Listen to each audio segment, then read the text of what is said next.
Selesai. Oke, eh, teman-teman, tolong dipastikan dulu mic-nya mati semua ya. Mic-nya tolong dipastikan dalam kondisi mute atau dalam kondisi diam. Akan kita mulai pembelajaran pagi hari ini. Nanti kalau semisal ada yang ditanyakan, monggo. Kalau semisal nanti yang ditanyakan aku belum bisa jawab, nanti jadi PR-ku ya. Nanti aku carikan jawabannya.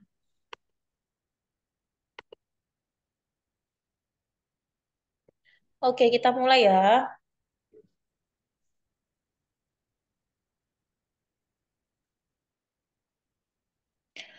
Bismillahirrahmanirrahim.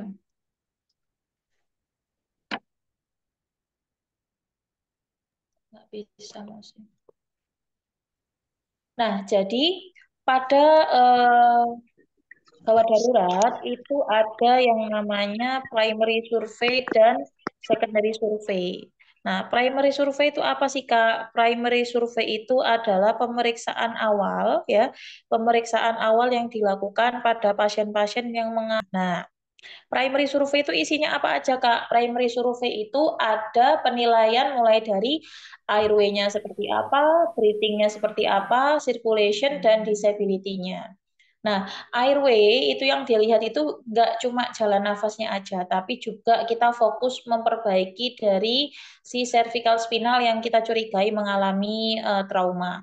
Kemudian breathing itu berbarengan dengan kontrol ventilasi. Circulation itu fokusnya di kontrol perdarahan dan disability itu nanti penilaian status neurologis, ada GCS, kemudian pupil, exposure, dan yang terakhir ada pencegahan terjadinya hipotermi.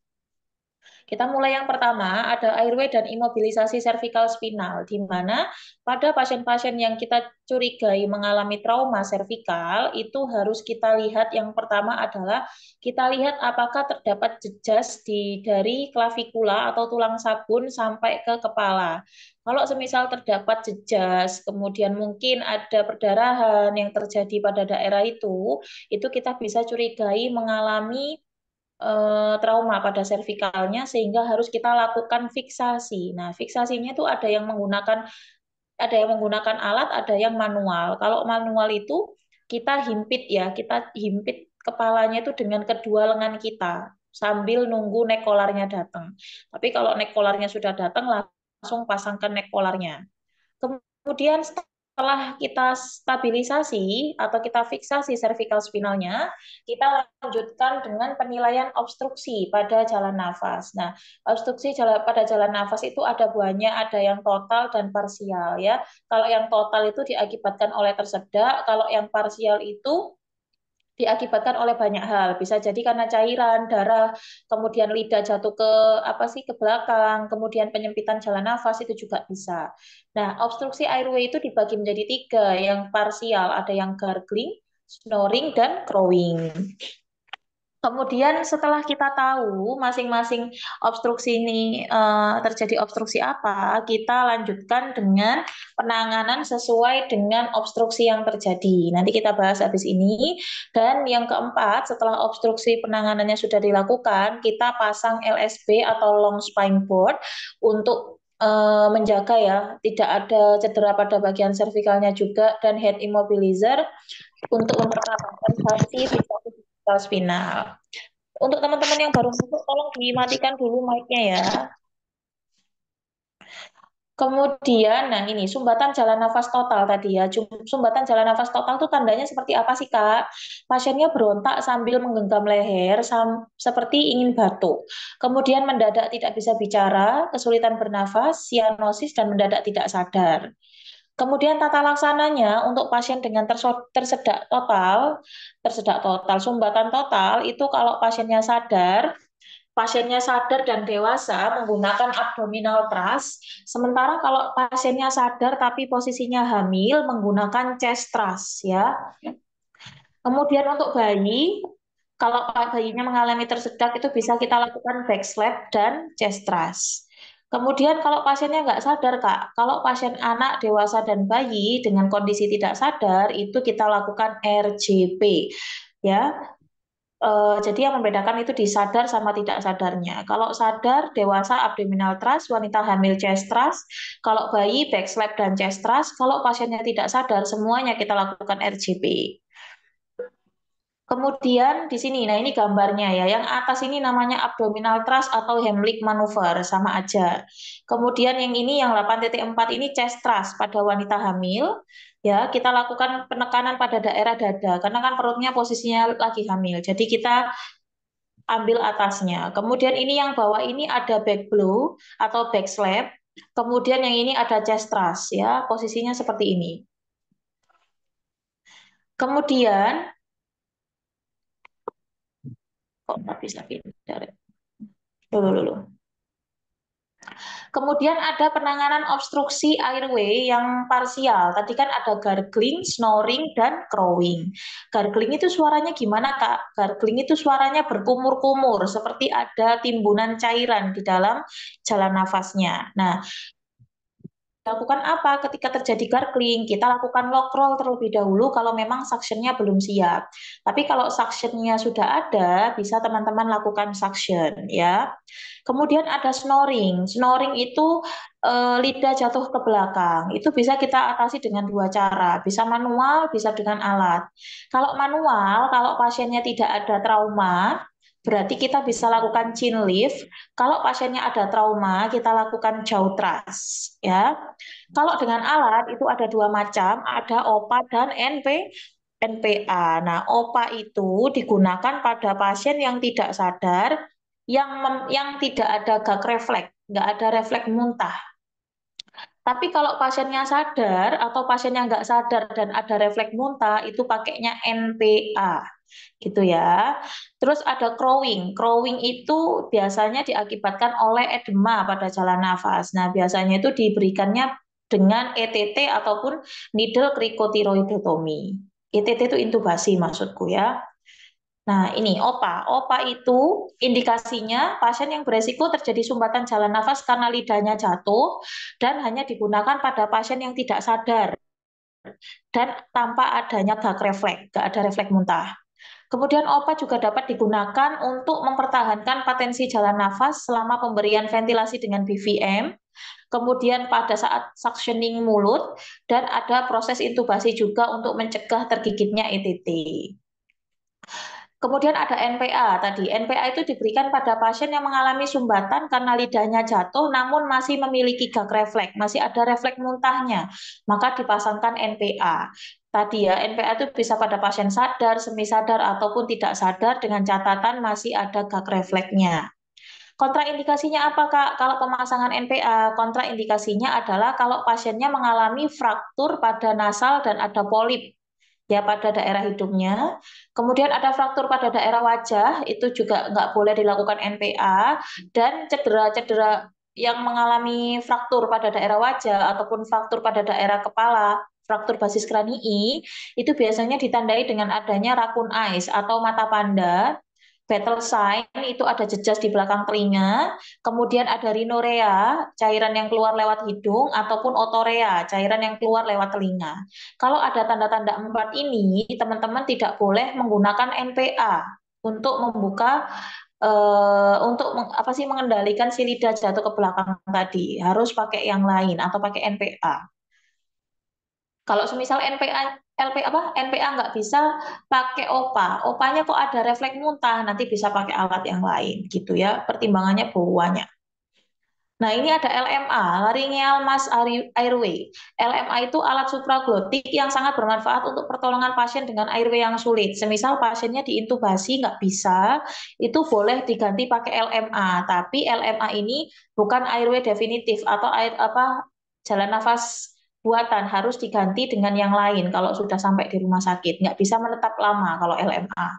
Begitu juga LTA. LTA ini juga sama ya, cuma untuk sementara saja. Ini langsung ini. Nih, di sini ya, ada di daerah sini ini pemasangannya nih. Nah, oke. Nah, kemudian ada definitif airway atau airway jalan nafas buatan, itu bisa pakai intubasi ETT ataupun pakai surgical airway. Nah, surgical airway itu apa aja sih Kak? Ada needle cricotiroidotomy. Kalau teman-teman suka drakor, pasti lebih sering kelihatan ini ya, tindakan-tindakan ini.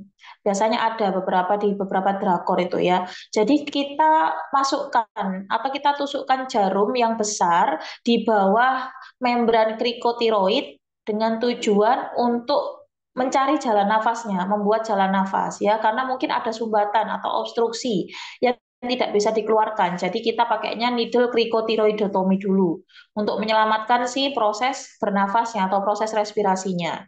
Kemudian bisa juga pakai tracheostomy. Nah, tracheostomy ya teman-teman sudah sering lihat mungkin di rumah sakit. Tracheostomy itu ada yang bersifat permanen, ada yang cuma sementara ya. Biasanya ada banyak hal yang bisa menyebabkan pasiennya mengalami atau digunakan tracheostomy. Mungkin ada kanker ataupun tumor pada jalan nafasnya, itu bisa menggunakan tracheostomy. Nah, ini di sini ya, mungkin ini agak samar-samar ini. Nih, airway. Apakah pasien trauma? Iya, kalau trauma langsung chest spine control atau kontrol daerah tulang servikalnya. Dengan pakai apa? Pakai neck collar, LSB, dan head immobilizer. Kalau di airway-nya ini ada obstruksi, obstruksinya dibagi dua. Apakah total ataukah parsial? Kalau total ini dilihat pasiennya sadar enggak?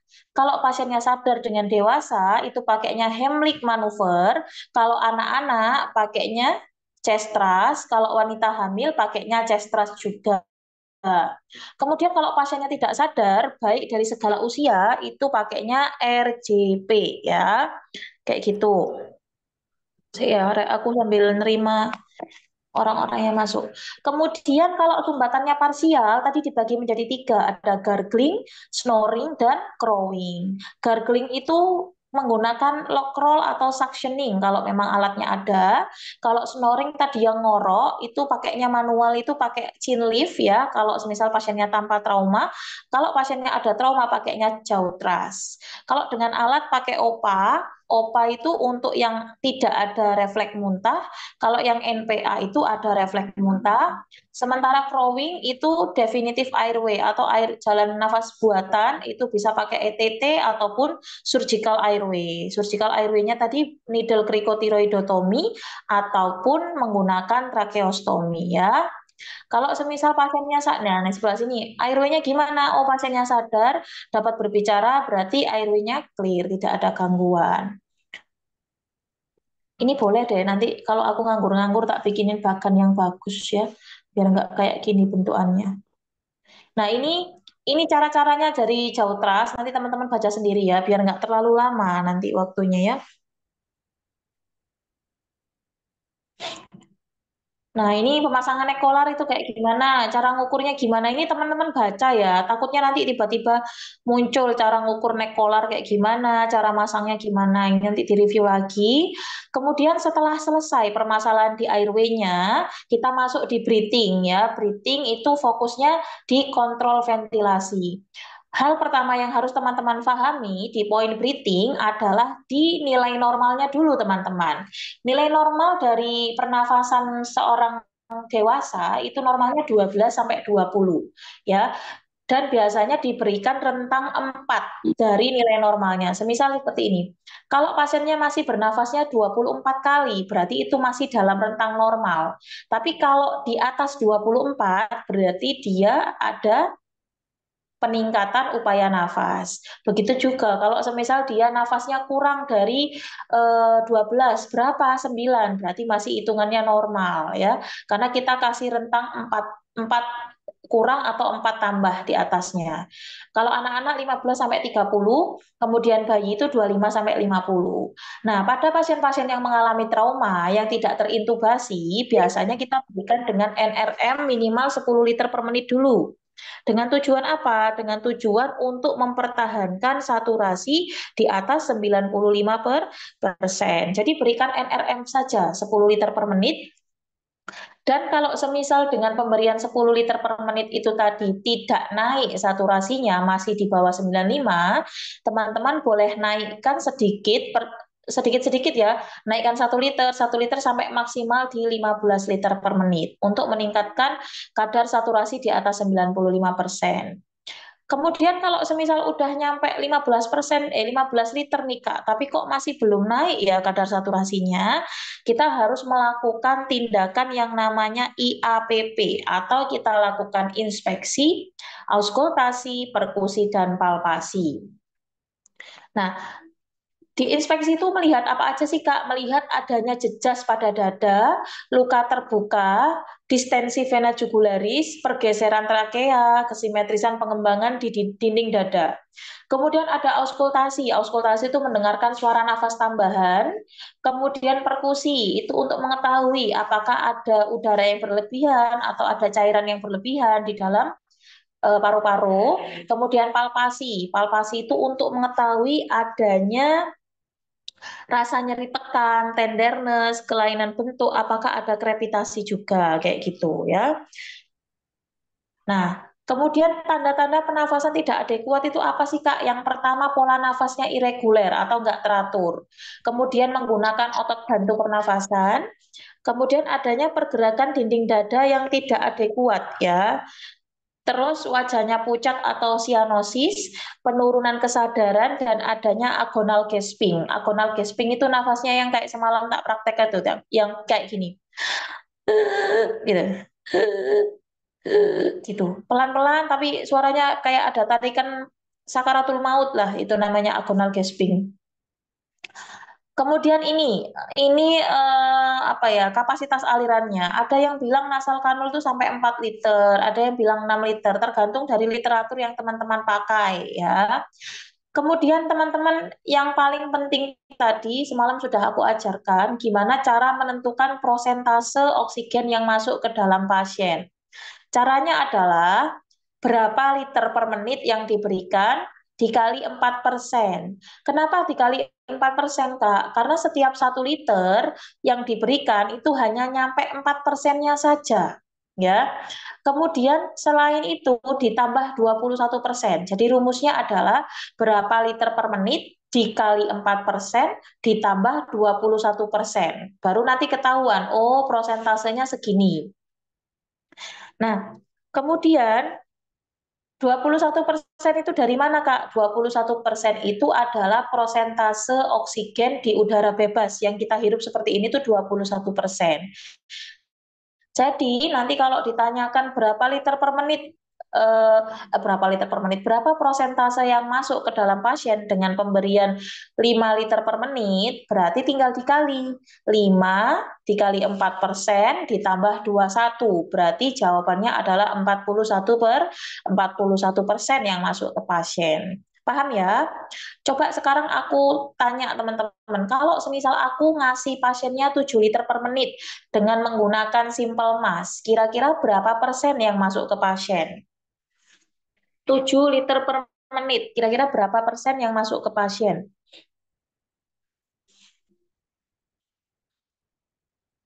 7 dikali 4 itu 28 ditambah 21. Jadi totalnya 49. Oke, good job, pintar. Ya, kayak gitu ya. Cara ngitung prosentasenya. Prosentase oksigen caranya seperti itu. Berapa liter dikali 4% ditambah 21%. Kemudian kita lanjut. Nah, ini peta konsep dari manajemen breathing. Ini lebih gampang teman-teman nanti ngafalinnya. Ventilasinya bagaimana? Kalau dia tidak bernafas berarti diberikan rescue breathing. Rescue breathing itu bantuan nafas di mana memberikan nafas sekitar 10 sampai 12 kali per menit atau setiap 6 detik sekali. Kalau pasiennya nggak ada nafas. Kalau pasiennya bernafas, dia sesak dan kaji nilai RR sama SpO2-nya. Kalau SpO2-nya itu kurang dari 90 dan kita curigai pasiennya mengalami iskemik pada otot jantung, contohnya tanda-tandanya dia mengalami nyeri jantung, nyeri dada menjalar, kemudian keringat dingin kayak gitu-gitu mengarah ke tanda gejala apa sih namanya? SKA atau sindrom koroner akut, maka pertahan bukan maka pertahankan, maka berikan dia nasal kanul cukup 4 liter per menit saja. Ya, dengan target SPO-nya di atas 94. Tapi kalau pada pasien-pasien trauma, teman-teman harus berikan NRM 10 liter per menit. Ya, NRM 10 liter per menit titrasi berarti boleh dinaikkan sesuai dengan kebutuhan dengan target saturasinya di atas 95%, ya. Kalau semisal sudah tercapai di atas 95%, teman-teman bisa move pindah ke circulation-nya, tapi kalau masih belum tercapai, teman-teman lakukan IAPP atau inspeksi, auskultasi, perkusi dan palpasi gitu ya. Ini lebih gampang nih ngafalinnya, nanti lihat di sini. Kemudian kita masuk ke circulation atau kontrol perdarahan. Di mana jika terjadi perdarahan yang aktif dan masif, maka teman-teman lakukan balut tekan terlebih dahulu atau pressure bandage. Nah, itu dilakukan balut tekan tujuannya untuk menghentikan perdarahan yang ada. Kalau semisal dilakukan balut tekan tidak maksimal, teman-teman bisa lakukan pemasangan torniket ya. Torniket itu dilakukan pemasangannya di atas luka atau di atas cedera dengan tujuan untuk memvasokonstriksikan pembuluh darah yang rusak. Dan teman-teman harus evaluasi setiap 15 menit sekali. Kenapa sih Kak kok harus dievaluasi? Dikarenakan jika kita lakukan pemasangan torniket yang berkelanjutan tanpa adanya evaluasi, ditakutkan nanti muncul sindroma kompartemen. Nanti malah banyak perkara yang muncul gitu ya. Makanya harus dievaluasi. Evaluasinya apa? Ya kita buka torniketnya. Kita buka dulu sebentar terus nanti kita tutup lagi. Gitu. Kemudian yang terakhir bisa lakukan hemostatik agen. Itu kita kolaborasi pemberian obat-obatan yang bisa kita berikan di atas luka. Ya, kemudian kalau tiga-tiganya nggak bisa Kak, berarti harus dilakukan prosedur pembedahan, kontrol untuk proses pembedahan. Kemudian sudah selesai, perdarahannya sudah berhenti, maka yang harus kita lakukan adalah evaluasi tanda-tanda shock. Apakah ada penurunan tingkat kesadaran? Apakah warna kulit pasiennya pucat atau sianosis? Kemudian kita lihat nadinya, apakah mengalami takikardi atau bradikardi? Kalau iya mengalami bradikardi dengan takikardi, teman-teman lihat atau bukan lihat, teman-teman nilai kekuatan dari pulsasinya. Apakah lemah ataukah apakah lemah ataukah kuat? Ya, itu harus dinilai kemudian akral dingin. Iya, itu kalau untuk pasien dengan fraktur Kak Hotma, akralnya, alurnya seperti itu. Kemudian akralnya dingin atau tidak. Jadi pegang 4 tanda-tanda shock ini tadi. Ini juga berguna teman-teman kalau teman-teman menentukan diagnosa antara dia ini resiko shock ataukah hipovolemi. Kalau resiko shock berarti belum muncul 4 tanda ini. Jadi teman-teman bisa angkat diagnosa resiko shock. Tapi kalau sudah muncul tanda-tanda seperti ini, resiko shock itu tidak bisa diangkat. Yang bisa diangkat diagnosanya adalah hipovolemia, ya, gitu ya. Kemudian, jika pada pasien yang teman pegang ini muncul tanda-tanda shock tadi, maka lakukan segera resusitasi cairan. Yang pertama pastinya pasang IV line 2 jalur dulu, dan jangan lupa pengambilan sampel darah untuk cross match ya. Takutnya nanti dia butuh untuk transfusi darah. Kemudian setelah terpasang IV line-nya, teman-teman berikan cairan kristaloid hangat. Kenapa kristaloid hangat?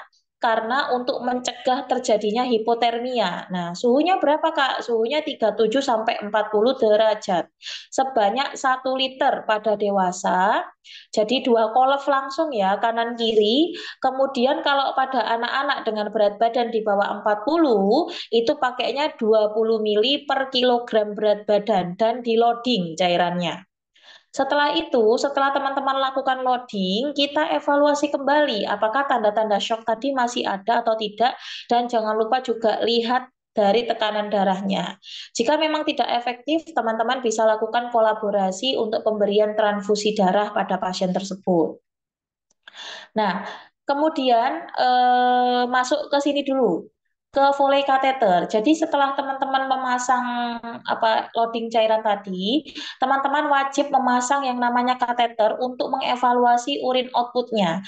Urin output normal itu dewasa kan 0,5 sampai 1 mili per kilogram berat badan per jam.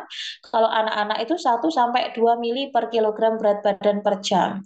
Itu harus dipasang untuk evaluasi ini dan ada kontraindikasinya untuk pemasangan kateter. Yang pertama kalau terjadi ruptur uretra. Nah, ruptur uretra itu tanda gejalanya apa, Kak? Ada hematom pada skrotum, kalau pada pria, kemudian kalau pada wanita itu ada ekimosis pada perineum, perdarahan di orifisium uretra eksterna, kemudian pas waktu diraba posisi prostatnya melayang, itu nggak boleh dilakukan pemasangan DC. Kemudian fraktur pelvis juga nggak boleh ya. Setelah itu dipasang, kita masuk ke disability atau evaluasi neurologisnya. Kita nilai GCS-nya berapa ya. Ini wajib hukumnya dihafalkan ya. Kalau ada kontraindikasi kateter pakaiin apa ini? Kalau ada kontraindikasi kateter pakaiin Pampers aja, Kak. Jangan Pampers, kalau bisa pakai yang Pispot gitu aja dulu. Kalau Pampers itu nanti ngitungnya agak agak tabu ya. Kalau misal dia bisa pakai pispot, pakai pispot. Kalau laki-laki bisa pakai kondom kateter ya, yang cuma nempel gitu doang tanpa dimasukkan itu nggak masalah. Kemudian dinilai apa sih namanya GCS-nya tadi. GCS itu wajib banget teman-teman hafal dan juga kita lihat pupilnya apakah terjadi keabnormalitasan dari pupil. Pupil itu kan normalnya kalau misal kena cahaya dia mengecil, terhindar dari cahaya dia membesar. Nah, itu harus teman-teman nilai juga. Kemudian exposure itu dilihat semua dari seluruh bagian tubuh untuk melihat adanya cedera tambahan atau tidak ya. Kemudian cegah hipotermia kalau memang kita menolongnya di IGD yang ada AC-nya ya kita naikkan suhunya ya lebih hangat, kemudian juga dipakaikan selimut untuk mencegah hipotermianya tadi. Kemudian ini Foley kateter tadi sudah. Kemudian teman-teman juga boleh untuk memasang NGT, tujuannya untuk mengurangi distensi lambung, mencegah aspirasi, kemudian menilai adanya hemoragik atau tidak pada daerah apa sih namanya gastrointestinalnya dan mempermudah pemberian obat serta makanan. Kontraindikasinya yang pasti kalau NGT itu hampir sama dengan LMA, sama dengan NPA, di mana tidak boleh dilakukan pemasangan jika terjadi fraktur pada daerah wajah, baik hidung ataupun wajah, dan ada fraktur basis kranii. Itu nggak boleh dilakukan pemasangan NGT. Tanda-tandanya tadi ya, ada raccoon eyes, battle sign, rhinorrhea, otorrhea, itu nggak boleh dilakukan pemasangan NGT.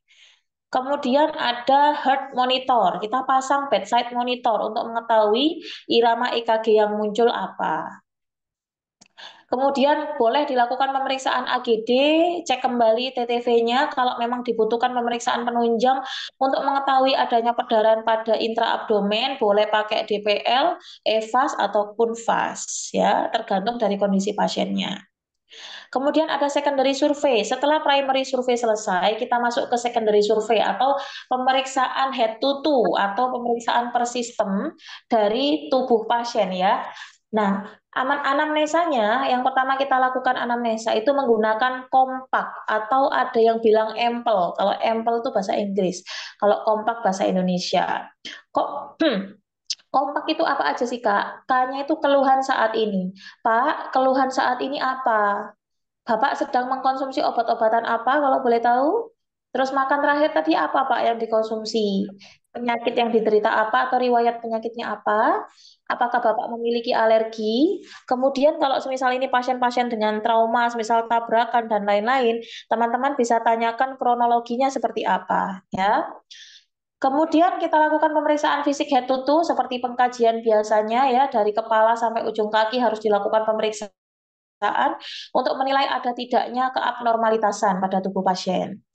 Kemudian boleh dilakukan pemeriksaan diagnostik juga yang spesifik yang sesuai dengan kasus pasiennya, X-ray, CT scan, urografi ataupun angiografi boleh tergantung kondisi pasiennya. Kemudian kita masuk ke pedoman tata laksana sindrom koroner akut. SKA itu apa sih Kak? Atau sindrom koroner akut itu adalah sekelompok kondisi yang dapat secara tiba-tiba mengurangi atau menghentikan aliran darah ke otot jantung. Kondisi ini dapat berpotensi mengancam nyawa dan dapat menyebabkan kerusakan otot jantung.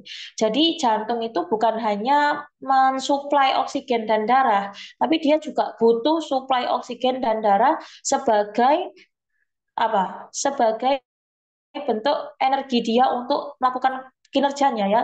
Jadi tetap dia kerja tapi dia juga tetap butuh makan gitu ya.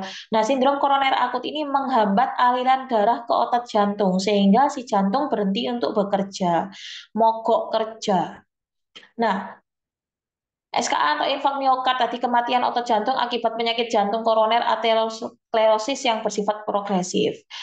Nah, ini kriteria IMA atau infark miokard itu ada dua faktor, nyeri dada spesifik, perubahan EKG, dan peningkatan kadar enzim jantung. Nah, ini faktor-faktor yang dapat dimodifikasi yang menyebabkan terjadinya si SKA tadi atau IMA. Ini ada banyak. Kalau yang ini tidak dapat dimodifikasi ya dari riwayat keluarga, kemudian dia mungkin ada riwayat penyakit yang sebelumnya, kemudian usia, ras, gitu ya, itu tidak dapat dimodifikasi.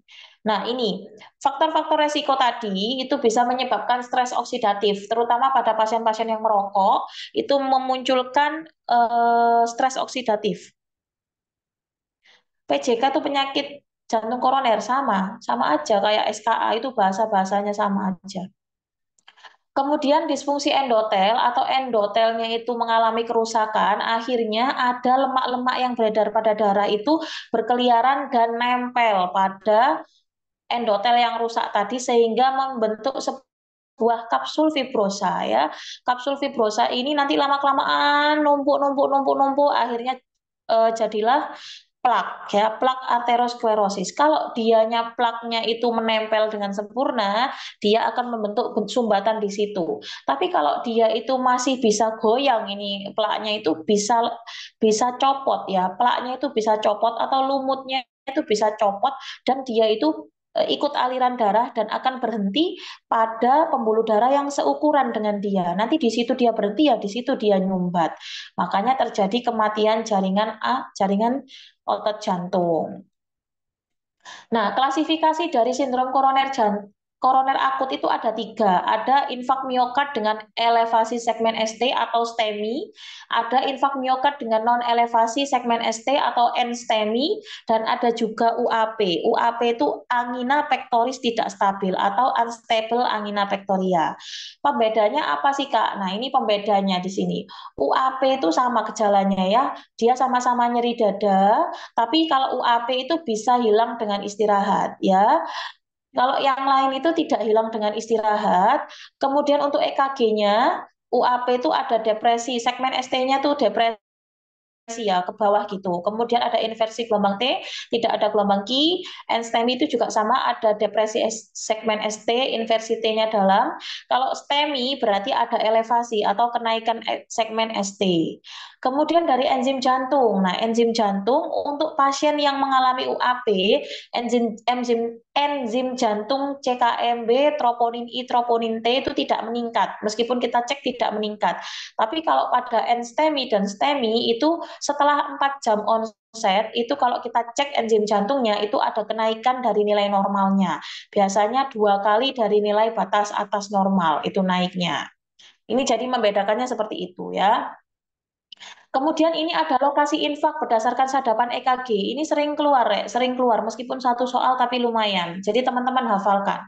Sadapan dengan deviasi segmen ST, kalau di V1, V4 yang kena itu berarti lokasi iskemiknya di anterior. Kalau V5, V6, I sama AVL, 1 dan AVL itu kenanya di lateral. Kemudian kalau dia itu V7, V9 kenanya di posterior. Kalau 2, 3 dan AVF itu inferior. Kalau V3R dan V4R itu ventrikel kanan. Ya, ini hafal no, wajib. Kemudian tata laksananya. Tata laksana kalau kita ketemu pasien-pasien dengan SKA yang sudah tegak diagnosanya, kita anjurkan untuk tirabaring ya. Kemudian suplementasi oksigen harus diberikan segera bagi mereka yang mengalami saturasi di bawah 95 atau yang mengalami distress respirasi. Semisal dia nafasnya cepat atau sesak nafas dikasih oksigen ya. Kadang juga tanpa dicek saturasinya berapa, pasien-pasien SKA itu masuk langsung dikasih oksigen, paling dengan asal kanul. Kemudian berikan aspirin 160 sampai 320 mg, diberikan pada semua pasien yang tidak diketahui intoleransinya. Jadi langsung dikasih aja aspirin mulai dengan dosis yang paling kecil yaitu 160 dulu, baru nanti diberikan clopidogrel. Clopidogrel itu dosis yang pertama 300 mg, kemudian dilanjutkan dengan dosis pemeliharaan yaitu 75 mg per hari. Setelah itu baru diberikan nitrogliserin. Nitrogliserin ini diberikan sublingual ya. Boleh diberikan 3 kali dosisnya dengan jarak 5 menit setiap kali pemberian. Jadi 5 menit pertama kamu kasih NTG, nyerinya gak berkurang. Kasih lagi 5 menit selanjutnya. Yang kedua tetap aja gak berkurang Kak nyerinya, kasih lagi NTG. Yang ketiga, kalau semisal tetap tidak berkurang, teman-teman bisa memberikan yang namanya morfin, di mana morfin ini dosisnya 1 sampai 5 mg intravena, dapat diulang setiap 10 sampai 30 menit sekali ya. Dan ini diperuntukkan pada pasien-pasien yang tidak respon dengan pemberian NTG atau nitrogliserin. Jadi ingat nitrogliserin 3 kali baru diberikan morfin. Jangan ujuk-ujuk langsung morfin ya. Kemudian ada shock. Nah, shock ini banyak materinya kok nggak muncul. Shock itu apa sih Kak? Shock itu keadaan darurat yang disebabkan oleh kegagalan perfusi darah ke jaringan sehingga mengakibatkan gangguan metabolisme sel ya. Nah, ini banyak nih ya pengertiannya, nanti dibaca sendiri-sendiri, nggak apa-apa. Nah, klasifikasi shock. Shock itu ada shock hipovolemik yang diakibatkan oleh kehilangan darah, baik itu dia ada kehilangan darah eksternal, semisal ada trauma, ataupun internal, semisal dia ada hematoma ya. Kemudian bisa juga kehilangan plasma pada pasien-pasien yang mengalami luka bakar atau kehilangan cairan dan elektrolit pada pasien yang mengalami muntah, diare, ataupun diaforesis atau keringat yang berlebih. Kemudian shock itu juga ada shock kardiogenik, di mana ini diakibatkan oleh adanya kegagalan kerja jantung, gangguan perfusi jaringan yang disebabkan karena disfungsi jantung atau pasien-pasien yang mengalami infak miokard akut. Itu juga bisa mengakibatkan shock kardiogenik ya. Kemudian ada septic.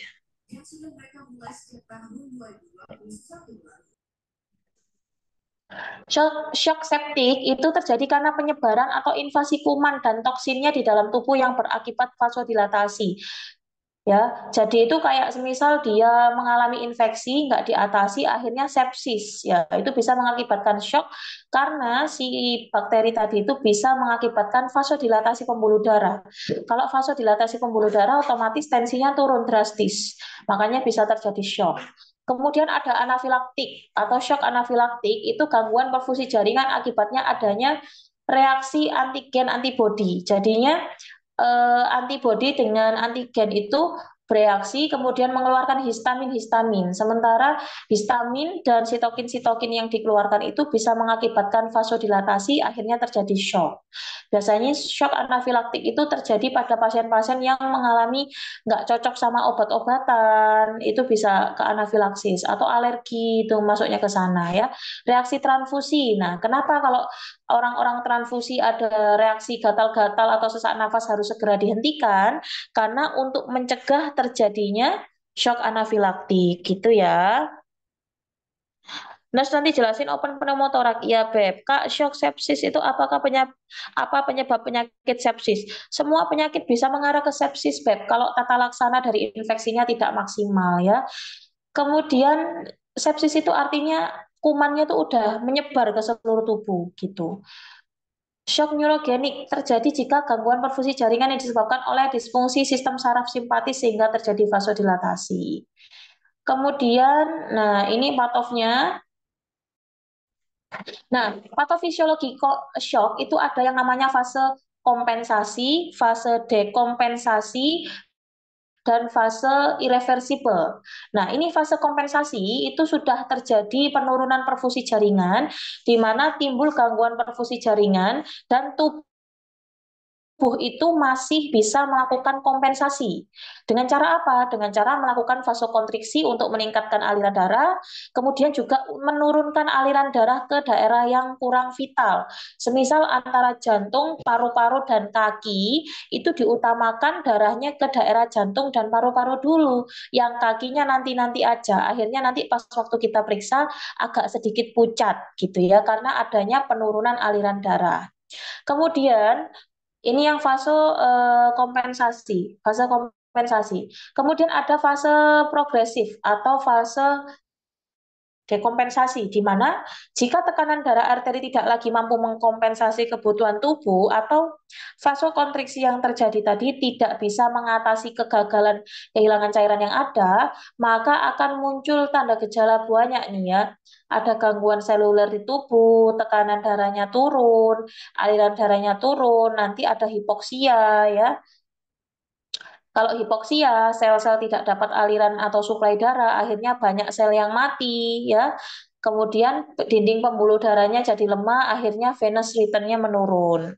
Kemudian, nah, bisa jadi pada fase progresif ini juga mengakibatkan menurunnya aliran darah ke otak, sehingga menyebabkan kerusakan pada otak juga. Nah, ya nanti dibaca teman-teman. Kemudian ada fase irreversibel. Fase irreversibel itu adalah fase dari shock yang sudah terjadi kerusakan organ. Jadi sudah tidak bisa diperbaiki lagi, Rek. Nah, ada gagal sistem kardiorespirasi, jantung tidak mampu memompa lagi darah yang cukup, paru-paru menjadi kaku, ada edema, daya respirasi menurun. Jadi ini intinya sudah terjadi kerusakan organ. Ingat-ingat fase dari shock itu ada kompensasi, di mana tubuh masih bisa mengatasi kekurangan cairan yang ada. Kemudian ada fase progresif atau dekompensasi, tubuh sudah mulai tidak bisa mengkompensasi terkait kehilangan cairan yang ada. Dan yang terakhir itu fase irreversibel atau fase kerusakan organ-organ akibat penurunan sirkulasi darah ya. Nah, ini patogenesisnya sama tadi ya, udah tak jelaskan tadi, nanti boleh baca sendiri ya, Rek ya. Manifestasi klinisnya nih ya, tadi gejala tanda shock itu ya tadi ada, kalau patokannya yang empat tadi aja, penurunan kesadaran, sianosis, kemudian takikardi ataupun bradikardi dengan denyut yang lemah, dan yang terakhir akralnya dingin. Ya, patokannya itu aja dulu. Terus agak pelan-pelan ya. Oh iya iya iya ya, sorry sorry sorry. Kecepatan ya. Nah, ini ya, shock hipovolemik itu penanganannya seperti apa sih, Kak? Kita lakukan pemeriksaan fisik dulu. Pemfisnya sama ya, kalau terjadi shock hipovolemik pada pasien-pasien trauma, tetap teman-teman kaji ABC-nya dulu, airway-nya bagaimana, breathing-nya bagaimana, baru ke sirkulasinya. Kalau airway breathing-nya clear, kita langsung atasi sirkulasinya. Terus kita lihat, ini ada kehilangan kelas kehilangan cairannya ya. Kalau pada pasien-pasien dengan shock hemoragik, itu kalau teman-teman mau ngafalin tabel ini, boleh, tapi jangan semuanya. Cukup di empat ini aja. Dari dia kehilangan darahnya berapa banyak, ini poin kedua ini ya, kehilangan darah berapa banyak, denyut nadi, tekanan darah, sama produksi urin. Nah, itu aja yang kamu hafalkan. Jadi nggak usah semua, tapi kalau dihafal semua nggak apa-apa. Nek menurutku yang paling sering dikeluarkan datanya itu di kehilangan darahnya berapa persen, denyut nadi, tekanan darah, dan produksi urin. Cukup itu yang kamu hafalkan. Jadi nanti paham, dia masuknya perdarahannya di kelas 1, 2, 3, atau 4. Nah, di sini penggantian cairannya ini sudah ditentukan nih ya. Kalau di perdarahan kelas 1 itu diganti cairannya pakai pakai kristaloid aja. Kelas 2 juga sama pakai kristaloid aja. Kalau kelas 3 itu sudah membutuhkan produk darah, yang kelompok 4 juga sama, atau kelas 4 juga membutuhkan produk darah juga untuk mengganti cairan yang hilang. Jadi hafalin tadi ya, kehilangan darahnya berapa persen, denyut nadinya berapa, tekanan darahnya berapa, sama produksi urin. Cukup itu, yang lainnya nanti mengikuti. Oke? Kemudian ini pemeriksaan laboratorium pada pasien-pasien dengan shock. Gampangnya kalau shock ya kamu lakukan pemeriksaan DL aja ya, darah apa DL atau DR boleh, kemudian cek urinnya boleh, kemudian pemeriksaan AGD dan pemeriksaan elektrolit serum. Kalau memang terjadi kerusakan, dicurigai terjadi kerusakan pada ginjal, boleh teman-teman juga lakukan pemeriksaan fungsi dari ginjalnya. Bisa BUN, serum kreatinin, itu boleh juga dilakukan pemeriksaan. Ini tadi tata laksana perdarahan, ini sudah tak jelaskan tadi ya. Kalau terjadi perdarahan, stop perdarahan, bisa menggunakan direct pressure atau pressure bandage, kemudian bisa pakai tourniquet, kemudian bisa pakai hemostatic agent, kemudian evaluasi ya. Kalau sudah tidak ada perdarahan, kita lanjut untuk cek tanda-tanda shock. Apakah nadinya cepat dan lemah, apakah akralnya dingin, sianosis, dan penurunan kesadaran. Kalau memang terjadi shock, maka teman-teman harus atasi shocknya dengan cara tadi masang akses IV 2 line, ya, kemudian diberikan cairan 1 liter ya untuk dewasa dan anak-anak dengan BB di bawah 40 menggunakan rumus 20 mili per kilogram berat badan. Kemudian evaluasi, kalau tidak efektif baru lakukan kolaborasi pemberian transfusi darah ya. Kemudian ini ada trauma torak, ini juga sering muncul. Trauma torak itu ada berbagai macam, ada tension, ada open pneumotorak, ada masif hematotorak, ada flail chest, dan ada tamponade jantung. Tension pneumotorak itu apa sih Kak? Nah, tension pneumotorak itu diakibatkan oleh kebocoran udara dari paru-paru atau melalui dinding torak, ataupun mungkin kena trauma tumpul yang sangat kenceng, jadinya mengakibatkan adanya tekanan yang berlebih pada daerah paru-paru. Tanda gejalanya apa? Loh kok nggak pindah ya? Padahal udah tak pindah loh. Nah, oke, tanda gejalanya apa? Kesulitan bernafas, kemudian nyeri dadanya tajam dan berat, peningkatan denyut jantung, sianosis, takikardi, deviasi trakea, dan adanya hilangnya suara nafas di salah satu lapang paru. Cara ngafalin tension pneumotorak adalah di sini, Rek. Kalau kesulitan bernafas, nyeri dada itu pasti semua pneumotorak itu ada. Yang membedakan itu di sini. Kalau tension itu ada deviasi trakea. Karena ada tekanan yang berlebih, akhirnya trakeanya yang awalnya lurus itu jadinya miring. Nih, gambarnya miring kan trakeanya. Kalau ada deviasi trakea, berarti itu mengarahnya ke tension pneumotorak dan adanya hilangnya suara nafas di salah satu lapang paru. Soalnya paru-parunya mengecil.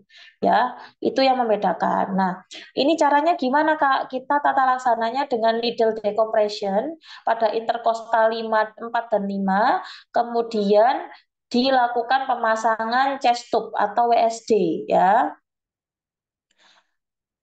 Kemudian ada open pneumotorak. Nah, open pneumotorak itu luka terbuka pada dinding dada. Cara bedainnya apa, Kak? Kalau open pneumotorak, kalau open pneumotorak itu ada suara hisapan yang khas atau sucking chest sound.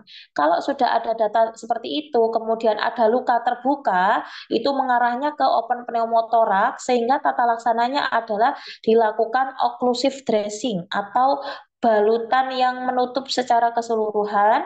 Kalau di UKOM biasanya bahasanya itu menggunakan kasa 3 sisi, itu open pneumotorak ya. Kemudian ada masif hematotorak, masif hemotorak. Masif hemotorak itu bentuk efusi pleura dengan akumulasi darah di bawah 1,5 liter. Hal ini disebabkan adanya trauma tumpul juga. Gejala yang muncul ada ekspansi dada tidak simetris, nafas pendek, kemudian perfusinya redup ya. Kenapa redup? Karena yang terisi itu cairan dan ada tanda-tanda klinis shock. Karena apa? Karena ada perdarahan ya. Nah, ini dilakukan apa? Dilakukan WSD langsung untuk mengeluarkan darah yang ada di pleura. Chest tube itu WSD Oreo. Kemudian ada flail chest. Flail chest itu iga melayang. Nah, ini tanda gejalanya apa flail chest? Kalau flail chest itu tidak ada luka terbuka ya, tidak ada luka terbuka, tapi ada memar ya. Membedakan flail chest itu ada memar dan nyeri dada, sama antara pengembangan paru-paru kanan dan paru-paru kiri itu beda. Normalnya kita kan kalau nafas kanan kiri kan naik ya naik dua-duanya, turun ya turun dua-duanya. Kalau frail chest satunya naik, satunya turun kayak gitu. Namanya gerakan paradok. Terus adanya memar pada daerah dada, terus pas waktu kita raba ada krepitasi, biasanya ada krek-krek gitu. Itu namanya frail chest. Nah, ini tata laksananya apa? Diberikan oksigenasi yang adekuat sama manajemen nyeri dulu. Kemudian ada tamponet jantung. Tamponet jantung adalah kondisi serius akibat akumulasi cairan secara berlebihan di ruang perikardial, di mana ini menyebabkan gangguan pada pengisian diastolik. Jadi intinya seperti ini, tak lihatkan dulu ya. Nah, tamponet jantung itu bentuknya kayak gini. Ini yang normalnya seperti ini ya. Jadi untuk lapisan dari si jantung dengan jantung itu tidak terlalu berjarak. Tapi karena ada tamponit atau ada cairan di sini, maka si jantung ini mengecil sehingga ruang dari ventricle dan atriumnya juga berkurang, otomatis ejection fraction atau volume sekuncupnya juga berkurang. Nah, ini tanda gejalanya nih ya. Ada banyak hipotensi, nyeri dada, sesak, cemas, jantung berdebar-debar, lemas, pucat, dan lain-lain. Nah, ini kalau tamponet jantung itu dilakukan perikardiosintesis kalau nggak salah sih. Iya, perikardiosintesis, betul. Ini nggak tak cantumkan, tapi di depan ada. Nah, kemudian ada abdominal dan genitourinaria trauma. Ini nggak seberapa keluar sih, Rek. Nanti kamu baca sendiri aja ya yang ini ya. Tak tunjuk no yang sering keluar dulu. Fraktur. Nah, ini fraktur. Kok belum? Nah, fraktur itu apa sih, Kak? Fraktur adalah patah tulang yang ditandai dengan adanya kelainan bentuk, nyeri, edema, imobilitas, dan krepitasi. Jenis fraktur itu ada yang fraktur komplit, kalau dia poteknya benar-benar potek, atau benar-benar patah, atau fraktur tidak komplit, itu frakturnya cuma sedikit, jadi tidak benar-benar patah secara seutuhnya. Nah, ada berdasarkan jenis patahan. Ini nanti dibaca sendiri ya. Ada linier, oblik, spinal, grand stick, bentuk T dan Y ataupun fraktur kompresif. Nggak keluar sih ya. Ini gambarnya. Kemudian fase penyembuhan fraktur. Yang pertama itu ada inflamasi dulu.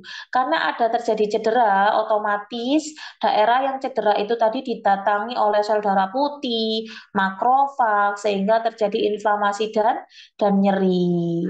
Di sini biasanya berlangsung selama 1 sampai hari ketujuh. Kemudian ada proliferasi sel di mana sudah terbentuk benang-benang fibrin di sekitar luka yang menunjukkan adanya revaskularisasi atau pembuluh darah yang rusak itu mulai tumbuh kembali. Itu di proliferasi sel. Kemudian ada pembentukan kalus, karena sudah terjadi revaskularisasi tadi, pembuluh darah sudah mulai muncul, kolagennya juga mulai muncul, akhirnya bentuk kalus. Nah, setelah ada bentuk kalus, masuk di remodeling, itu nanti masuknya diperbaikan dan membutuhkan waktu kurang lebih 2 sampai 3 tahun. Nah ini ya, yang pertama ini hematom. Jadi pembuluh darahnya ini rusak ini tadi ya, putus ya. Habis putus, terjadilah ada makrofag, sel darah putih, monosit, limfosit datang semua di sini. Akhirnya bengkak ya, bengkak, inflamasi dan ada nyeri. Kemudian setelah itu masuk ke sini yang kedua, mulai ada fibrin-fibrin yang menyambungkan yang putus tadi biar balikan ya, biar balikan lagi, terus pembuluh darah yang rusak tadi juga biar balikan lagi ya, biar memperbarui dirinya lagi. Akhirnya daerah yang tadi asalnya tidak dapat suplai darah menjadi mendapat suplai darah lagi ya. Setelah itu terbentuklah kalus. Nah, kalusnya ini ya, kalus itu yang merekatkan yang renggang, asik. Merekatkan yang renggang itu si kalus. Akhirnya nanti kalusnya itu lama-lama di apa sih namanya diubah menjadi kondisi yang semula. Tapi ini membutuhkan waktu kurang lebih sampai 3 tahun, Rek. Ya, penyembuhannya itu sampai 3 tahun. Nah, ini fraktur patofnya nanti teman-teman baca sendiri ya. Kemudian, nah ini fraktur atau tidak menggunakan look, feel, and move. Look itu apa sih Kak yang dilihat? Look itu untuk melihat perubahan bentuk, kemudian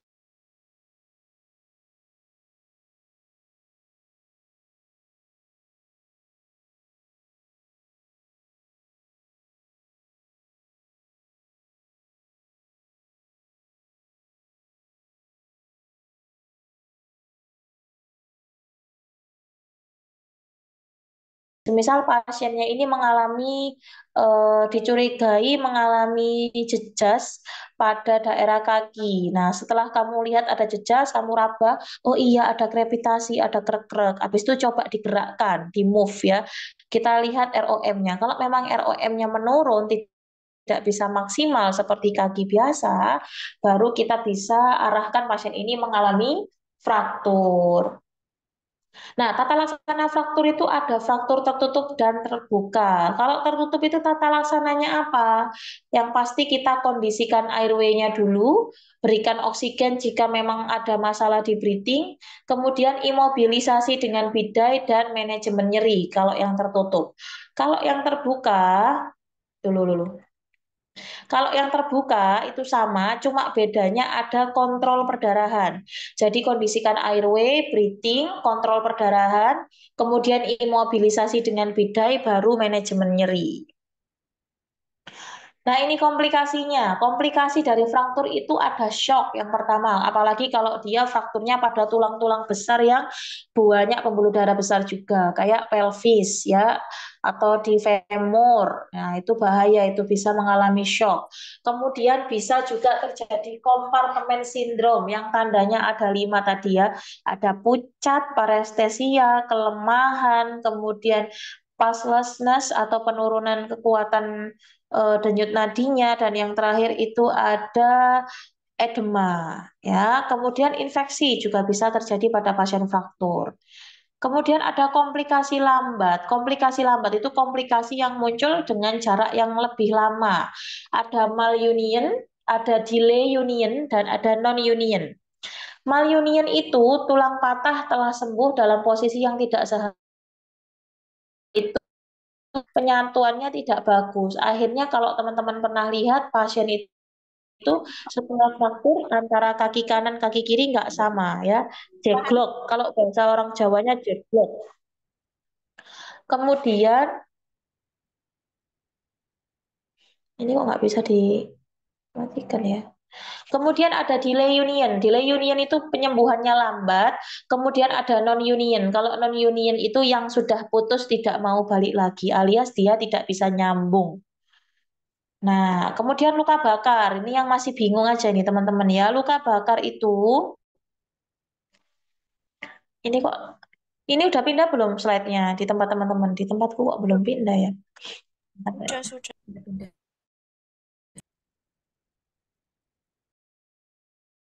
Sudah, nurse.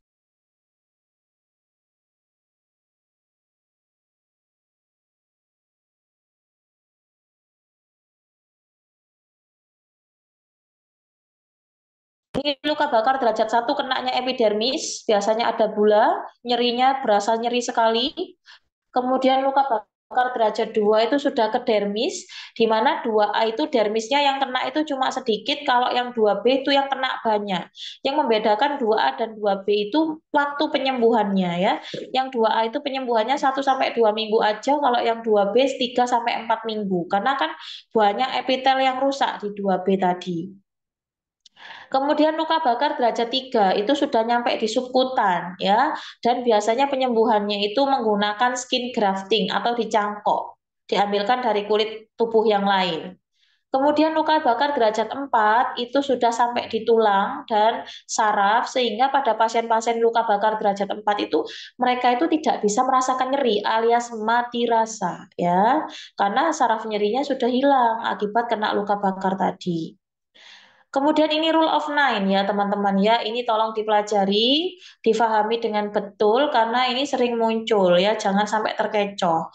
Ya, untuk anak-anak dan dewasa itu yang membedakan di kepala. Kepala itu kalau dewasa 9 totalnya. Tapi kalau anak-anak itu totalnya 18. Kalau saya sebut kepala itu berarti seluruhnya. Tapi kalau tak sebut wajah berarti cuma bagian depan dan leher. Kemudian untuk di kaki, kalau kaki pada dewasa itu 18, kalau anak-anak itu 14. Kalau depannya saja itu 7 ya, depannya aja 7, kalau belakangnya aja 7, kalau semisal depan, bagian depan yang atas saja berarti cuma 3,5. Luka bakar tersengat listrik. Aku belum ini, aku belum nemu sumbernya Kak Dian, belum nemu. Aku nemunya yang cuma 4 ini tok ya. Coba ya, nanti kalau ada ya tak share. Kemudian ini rumus Baxter atau rumus Paklan, di mana dewasa itu 4 mili dikali kilogram berat badan dikali luas luka bakar. Kalau anak-anak itu 2 mili dikali kilogram berat badan dikali luas luka bakar. Pemberiannya untuk 8 jam pertama itu 50% dari total cairannya. Kalau 8 jam kedua 25%, 8 jam ketiga 25%. Kalau pertanyaannya 16 jam selanjutnya ya bagiin dua gitu aja. Ya. Apa nih, nurse, bayi, anak-anak sama kah derajat luka bakarnya? Kayaknya sama aja sih. Sejauh ini aku nemu sumber itu nggak ada pembedanya, Kak. Nama di dua. Kalau pertanyaannya 8 kedua, 8 jam dibaginya 4. Tapi berarti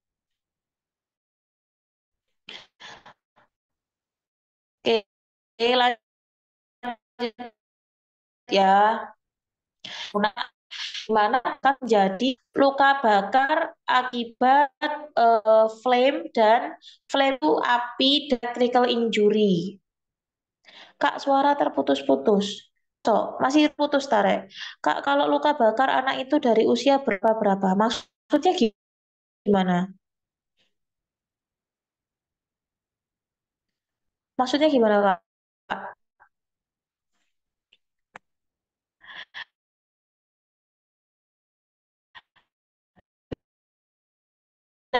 Nah,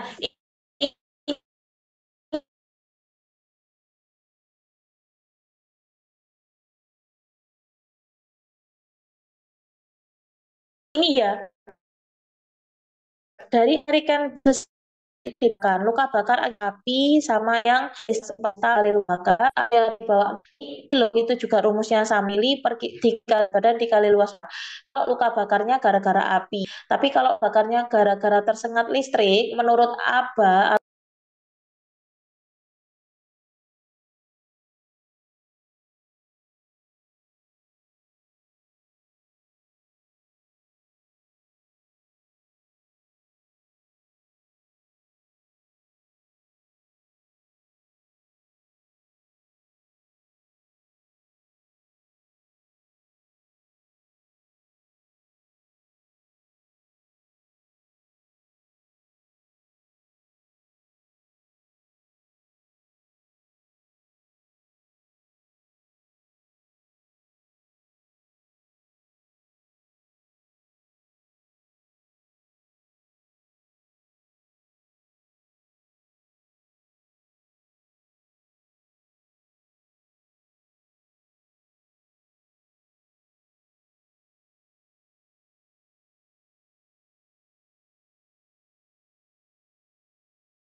maaf ya teman-teman ya, aku terlempar dari Zoom.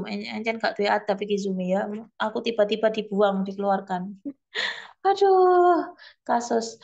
Jadi gini, kapan digunakan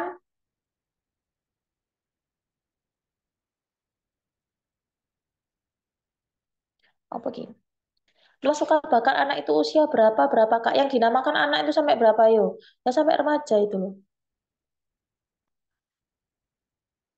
Anak 12 kayaknya 12. Kalau remaja itu ikut dewasa kayaknya. Biar nggak bingung masuk anak atau dewasa. Kayaknya sampai umur 12-an deh yang dinamakan anak itu. Kalau remaja itu postur tubuhnya sudah masuk ke dewasa. biasanya itu kalau soal tuh nggak mungkin seorang remaja itu biasanya anak gitu udah disebutkan anak terus dewasa kalau dewasa ya disebutkan tuan kayak gitu nggak nggak bakal bikin kamu pusing di situnya aja. Terus tadi ada pertanyaan kapan sih dipakai aba sama kapan dipakai Baxter. Nah, kalau soal Ukom itu rata-rata masih pakai Baxter karena soalnya dibikinnya udah dari dulu gitu loh. Kalau yang sekarang itu kan sudah ada update menggunakan ABA. Mungkin beberapa rumah sakit ada yang sudah menggunakan ABA ini, ada yang masih belum gitu.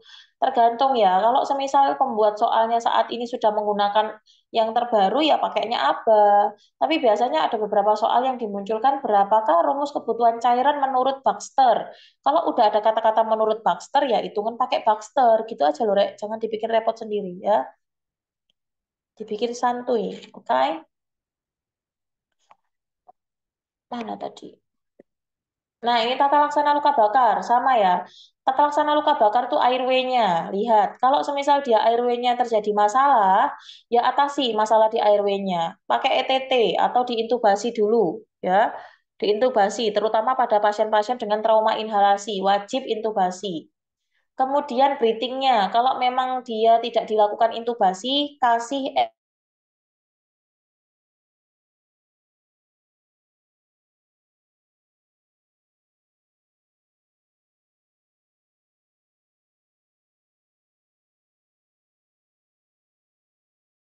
masih hilang kah?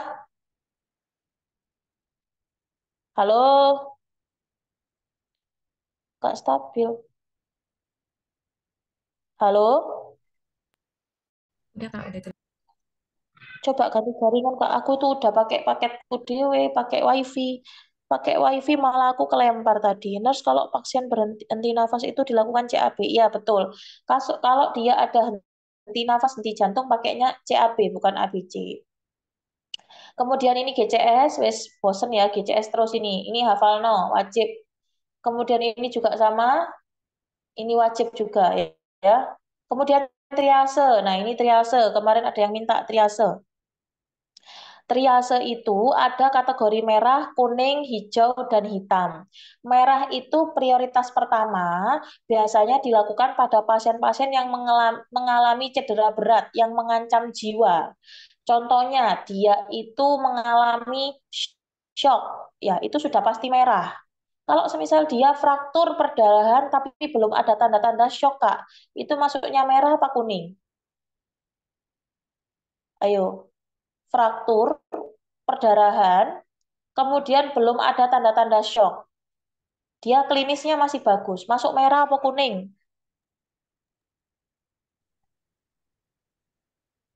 Ya, masuknya kuning. Kalau frakturnya itu perdarahannya masif, ada tanda-tanda shock, ya langsung masuk merah. Gitu ya. Kemudian, kalau semisal dia datang ke rumah sakit jalan sendiri, masuknya apa? Dia datang ke rumah sakit jalan sendiri, tapi dia ada lecet-lecet di tangan. Itu maksudnya apa? Hijau, benar. Jadi kalau hijau itu gampangannya dia masih bisa mencari pertolongan untuk dirinya sendiri, ya. Contoh yang tadi, semisal dia jatuh dari sepeda motor, tapi dia masih sadar, bisa ke IGD sendiri, itu hijau. Ataupun semisal pasiennya batuk pilek, itu masuknya ke hijau. Kalau pasiennya dengan asma, serangan eksaserbasi asma, sesak nafas tinggi, sesak nafas, kemudian saturasi di bawah 90, masuknya merah, kuning, hijau, asma.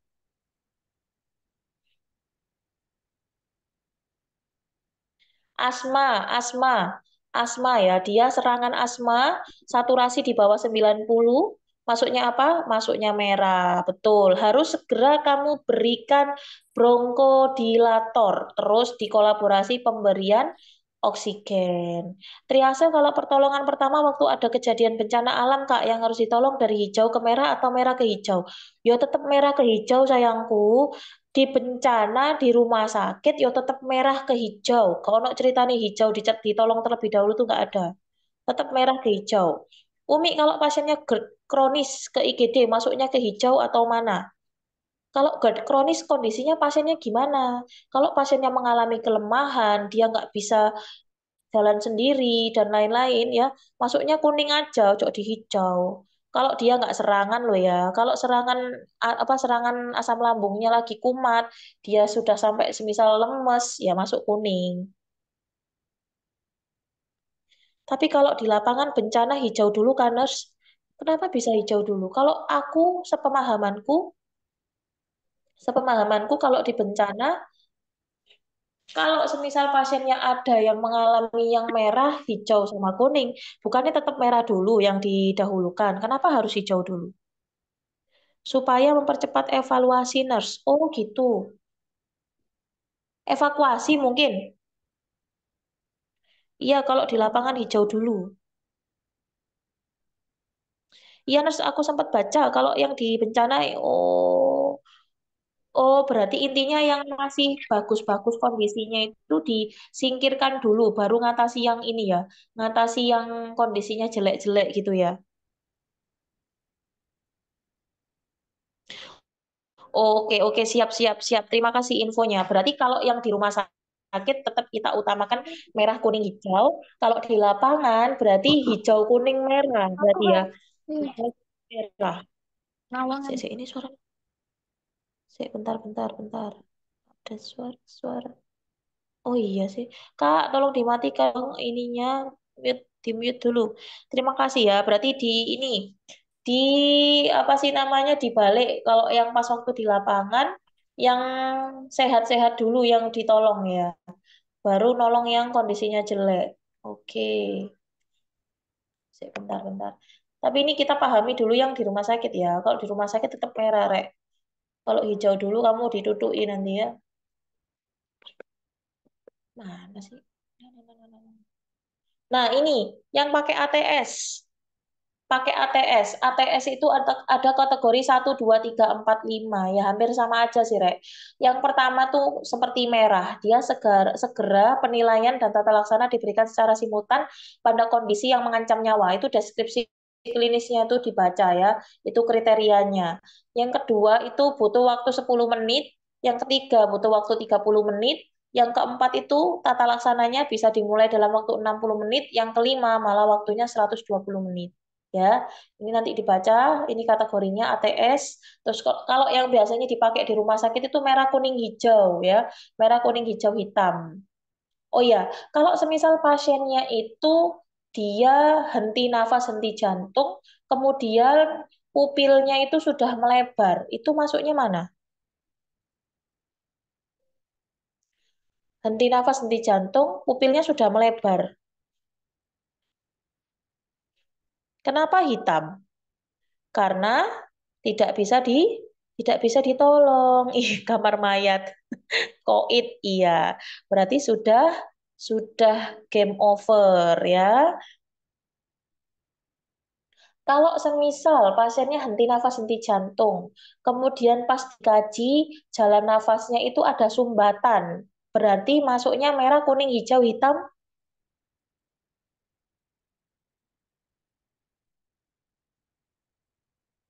merah, pinter. Kalau semisal henti nafas, henti jantung, kemudian dia jalan nafasnya clear, berarti, loh kok kuning? Kok kuning? Loh, kok merah? Dengerin Tarek, henti nafas, henti jantung, tapi jalan nafasnya tuh clear, paten jalan nafasnya. Paten, gak ono sumbatan. Masuknya mana? Loh kok tambah hijau? Kalau di lapangan bencana hijau dulu ya, Nurse. Iya, tadi hijau dulu, Kak. Yo gak kuning, Torek. Ya kok merah? Gak kuning, gak hijau, gak merah. Ya masuknya hitam loh. Hitam. Henti nafas, henti jantung, dia sumbatan jalan nafasnya nggak ada. Berarti pasiennya wis koit iku. sudah tidak bisa tertolong karena jalan nafasnya sudah paten. Jalan nafasnya itu sudah paten, nggak ada hambatan. Tapi dia masih henti nafas, henti jantung. Ya wis metong iku, Masya Allah. Itu sama kayak tadi, pupilnya midriasis atau dilatasi itu ya. Jadi jangan bingung. Kalau di RJP kan kemungkinan merah, Kak. Soalnya itu jalan nafasnya paten. Jalan nafasnya paten itu berarti sudah tidak ada sumbatan, tapi tetap dia mengalami henti nafas, henti jantung. Iya, clear. Clear itu maksudnya gak ono sumbatan gitu loh, Rek. Tapi gak tetap henti nafas, henti jantung. Ya koit gitu ya. Itu masuknya hitam, wis gak iso tertolong. Cek pupil dulu, nurse. Boleh, boleh. Ya, masuknya hitam ya. Nanti biasanya muncul soal-soal kayak gitu. Jadi jangan pusing kalau diputer-puter ya. Kemudian ini KAD yang kemarin ya, ketoasidosis diabetikum. Itu adalah kegawat daruratan pada diabetes mellitus. Nah, tanda gejalanya ada hiperglikemi, ketonemia, kemudian ada asidosis metabolik ya. Nah, di sini tata laksananya. Yang pertama airway-nya dulu. Jalan nafas tanpa nafasnya itu dilakukan prioritas pertama penanganan. Kalau semisal ada hambatan ya atasi dulu di jalan nafas dan breathing-nya. Kalau semisal dia kesadarannya itu dengan penurunan kesadaran GCS di bawah 8 atau pasiennya dengan koma, boleh dipasang intubasi ataupun kalau perlu pakai ventilator ya. Kalau semisal dia tidak terjadi penurunan kesadaran atau GCS-nya masih di atas 8, boleh teman-teman kasih NRM. Kemudian ada resusitasi cairan. Nah, yang kedua itu kita lakukan resusitasi cairan karena resusitasi cairan ini bisa menurunkan hiperglikemia, menurunkan hiperglikemia dan bisa merangsang dari hormon-hormon yang mengatur insulin agar insulinnya keluar. Nah, setelah diresusitasi cairan, teman-teman bisa pemberian nanti insulin. Nah, dosis resusitasinya, jika penderita tidak mengalami gagal jantung, bolus awal cairannya itu 15 sampai 20 mili per kilogram berat badan dalam 1 jam. Kemudian selanjutnya 4 sampai 10 mili per kilogram berat badan per jam ya. Kemudian untuk tadi kan terjadi hiperglikemi ya. Ketika terjadi resusitasi cairan, semisal kadar gulanya turun. Nah, ketika kadar glukosanya turun di bawah 200, maka cairan resusitasinya yang awalnya pakai NaCl, bisa teman-teman ganti cairan yang mengandung dextrose, misal di 5-10%, kayak gitu-gitu boleh ya. Dan jangan lupa juga pantau ketat status hemodinamiknya setiap 15 menit sekali, untuk mengetahui pasiennya ini adanya kelebihan cairan atau tidak. Ya, ingat-ingat KAD itu atasi dulu airway breathing-nya, setelah itu masuk sirkulasi, sirkulasinya lakukan resusitasi. Dosis awalnya itu 15 sampai 20 mili per kilogram berat badan, kemudian dilanjutkan 4 sampai 10 mili per kilogram berat badan, ya. Kalau gula darahnya turun di bawah 200, kita ganti cairannya menggunakan cairan yang mengandung dextrose ya. Sebelumnya pakainya NaCl. Kemudian penggantian elektrolit. Ya, penggantian elektrolit itu biasanya include bareng sama resusitasi. Di mana biasanya kalau memang pasiennya mengalami hipokalemia akibat adanya hidrasi yang berlebihan, maka harus diberikan kalium ya secara intravena antara 10 sampai 40 mili ekuivalen dengan kecepatan maksimum 40 mili ekuivalen per jam. Kalau memang terjadi hipokalemia, kalau semisal tidak ya nggak usah ya. Berarti harus dicek elektrolitnya juga.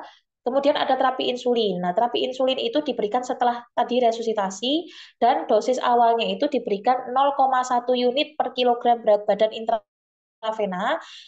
Nah, kemudian bisa dilanjutkan pakai infus pump ya. Jadi pemberiannya pakai infus pump aja. Kemudian ketika kadar glukosanya mencapai 200, nah kecepatan insulinnya itu diturunkan, Rek. Nggak boleh pakai yang 0,1 lagi. Diturunkan lagi karena takutnya malah ngedrop pasiennya ya. Jadi diturunkan dan infusnya diganti dengan cairan yang mengandung dextrose tadi dengan tujuan untuk mempertahankan kadar glukosanya di antara 150 sampai 200 biar pasiennya nggak terjadi hipoglikemi. Nanti kita atasi KAD-nya, hiperglikeminya selesai, pasiennya hipo. Apa gunanya ya cari masalah lagi itu ujung-ujungnya. Kemudian kalau penanganan asidosis metabolik itu bisa ditangani dengan pemberian insulin tadi ya. Insulin yang diberikan tadi juga bisa mengatasi asidosis metabolik ataupun juga bisa diberikan natrium bikarbonat ya dengan pH di bawah 7. Kalau misal pH-nya di bawah 7 boleh diberikan natrium bikarbonat untuk mengatasi asidosis metaboliknya. Kalau di atas itu pakai insulin tadi aja udah cukup ya. Komplikasi dari KAD, yang pertama hipokalemia karena kekurangan kalium, kemudian hipoglikemia karena tadi ada terapi insulin ya. Kalau terapi insulinnya nggak dititrasi, diturunkan secara bertahap, pasiennya bisa-bisa mengalami hipoglikemi dan itu nanti tata laksananya lebih susah lagi. Kemudian bisa trombosis, stroke dan lain-lain ya. Kemudian ini masih ada banyak sabar ya. Tunggu dulu. Ini sampai jam 12 nih ujung-ujungnya nanti nih. Flatline protokol mana ya? Flatline protokol. Sebentar, sebentar. Ini nanti yang setelah Zoom kalau mau move ke TikTok buat belajar pembahasan soal nggak apa-apa ya kalau mau. Nanti semoga aku live aja nanti. Kok nggak muncul sih? Bentar ya. Hipoglikemi ini juga sering muncul di soal hipoglikemi. Tata laksananya. Hipoglikemi. Ini. Kok gini?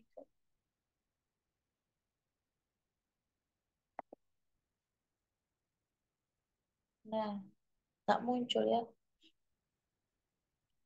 Muncul nggak, Rek?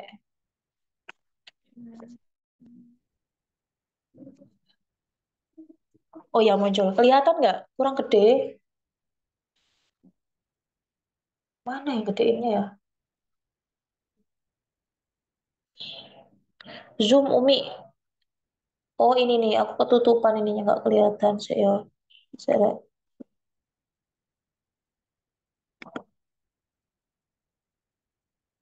Nah, ini namanya algoritma tata laksana hipoglikemi. Kalau pasienmu sadar, itu luwih gampang, Rek. Kalau pasienmu sadar itu tinggal kasih minum manis ya. Minum manisnya pakai gula biasa, jangan pakai gula pengganti gula yang stevia itu jangan ya. Kalau semisal dikasih marjan Kak, sembarang pokoknya gula ya, kasih itu dulu. Tapi biasanya pakai gula murni aja, jangan gula tambahan. Kemudian obat DM-nya kalau dia dikonsumsi ya harus dihentikan ya, dihentikan obat-obat diabetes mellitusnya. Jangan sampai dikasih gula tapi masih minum obat. Insulin untuk apa, Nurse? Insulinnya untuk menurunkan kadar gulanya ya, menurunkan kadar gula Kak. Terus nih ya, kita pantau gula darahnya setiap 1 sampai 2 jam dan pertahankan glukosanya tetap di atas 200 ya. Kemudian kalau pasiennya nggak sadar, kamu langsung berikan bolus IV 50 cc dextrose 40%. Jadi dextrose 40% sebanyak 50 cc itu dibolus, kemudian diganti infusannya dengan dextrose 10% 6 jam per kolef ya. Dan jangan lupa cek gula darahnya setiap setengah jam sekali. Wajib ya, wajib cek gula darahnya setiap setengah jam sekali. Kok pasiennya nggak sadar, Kak? Pasiennya masih nggak sadar. Berarti kita cek gula darahnya tadi ya. Kalau gula darahnya masih di bawah 100, ulangi dextrose-nya lagi 40% 50 cc. Kalau masih belum sadar lagi, kita ulangi bolus IV-nya lagi 40% 50 cc. Terus dicek gula darahnya lagi setiap setengah jam. Kalau masih belum sadar lagi, terus pas waktu kita cek gula darahnya di atas 200, maka tidak boleh dibolus lagi. Tapi kita pertimbangkan untuk pemberian obat-obatan ini ya. Untuk suntik hidrokortison 100 mg per 4 jam, ataupun dexamethasone boleh, ataupun pakai manitol juga boleh. Terus kok pasiennya masih belum sadar aja Kak, meskipun hipoglikemianya teratasi, berarti kamu harus cari penyebab lain yang menyebabkan pasiennya mengalami penurunan kesadaran, gitu ya. Nurse, berarti kalau gula darahnya tinggi itu kalau pasiennya sadar dikasih insulin dulu ya nurse atau gimana? Nurse, berarti kalau gula darahnya tinggi itu kalau pasien sadar dikasih insulin dulu ya apa nurse? Kalau gula darahnya tinggi, kalau dia masih pakainya obat-obatan oral ya obat-obatan oral aja dulu Kak. Tapi kalau misal dia sudah penggunaannya memang pakai insulin sesuai dari indikasi apa anjuran dari dokter ya pakai insulin nggak apa-apa, tergantung ya karena ada yang pakai oral, ada yang pakai suntik insulin kayak gitu.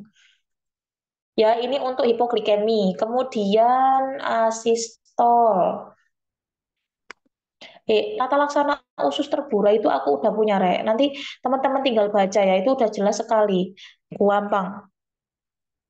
Plus tadi kalau pasien sadar apa dulu dikasih minum manis ya. Infus dextrose itu buat keadaan apa aja, Kak? Biasanya pada pasien-pasien yang mengalami kurang gula ya. Kondisi kadar gulanya kurang atau hipoglikemi ataupun pasien-pasien yang mengalami kayak bukan malnutrisi ya, defisit nutrisi Kak. Semisal dia nggak bisa makan, nggak bisa minum, itu biasanya dextrose yang dikasih. D5 seperempat NS, D5 dicampur sama NS atau D5 setengah NS gitu biasanya. Kalau anak-anak biasanya itu dikasihnya D5 seperempat, D5 setengah. Karena anak-anak kan agak susah makan ya kalau pas waktu sakit. Jadinya dikasih infusan yang ada mengandung gula. Dan tidak boleh dextrose itu diberikan pada pasien hiperglikemi ya. Kalau insulin oral tapi pasien tidak sadar, insulin nggak ada yang oral, Kak. Setauku insulin tuh injeksi semua, sayangku.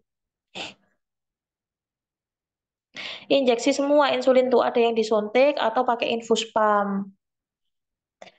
Kalau pasiennya nggak sadar tuh nggak boleh minum obat-obatan per oral, ya nanti tersedak. Jadi jatuhnya kalau pasien nggak sadar, otomatis ya pasang IV line, kolaborasi pemberian obatnya obatan injeksi semua, nggak boleh per oral. Nanti tersedak malah mati pasienmu ya. Masuk di alogaritma asistol. Nah, asistol itu kalau ketemu obat asistol, sorry, ketemu ketemu kondisi asistol itu nggak boleh langsung true asistol, nggak boleh, harus kita lakukan flatline protokol dulu, di mana kita harus cek elektrodanya apakah elektrodanya terpasang dengan sempurna, kemudian kita cek lead 1, lead 2, lead 3 dan perbesar ukuran gelombang. Kalau betul-betul asistol atau tidak ada gelombang, maka langsung lakukan RJP.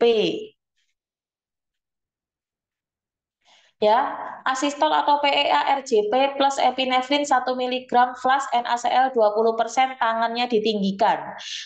Evaluasi setiap 2 menit. Kalau 2 menit hentikan dulu RJP-nya, evaluasi irama masih asistol atau PEA, RJP lagi 2 menit kosongan tanpa obat.